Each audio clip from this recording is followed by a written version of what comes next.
33, I use the ESV version.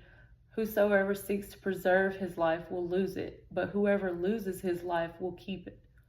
The things that we get too attached to can become a dangerous place to be in when we are desiring to serve God fully.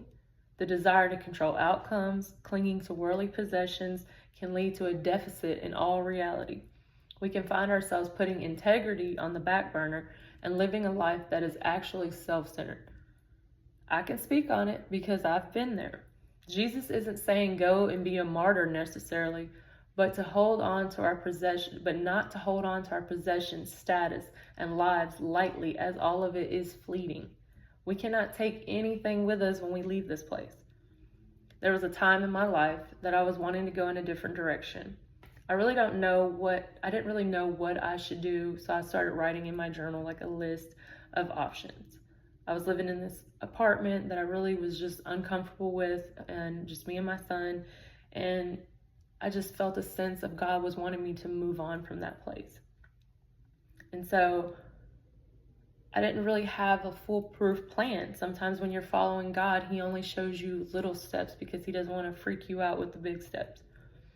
And so I said, okay, God, I'm going to show my faith in action.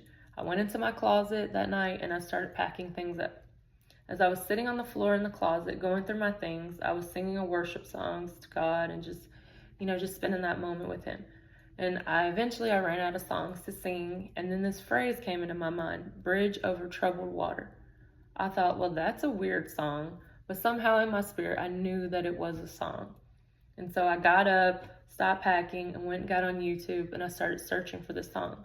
I found the song. It was a song from the 70s by Simon and Garfunkel.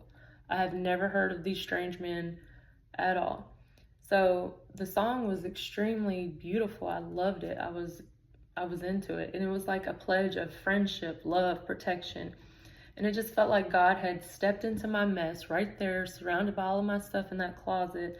And he gave me that hope and encouragement. I couldn't believe it. I was like, okay, you gave me a song.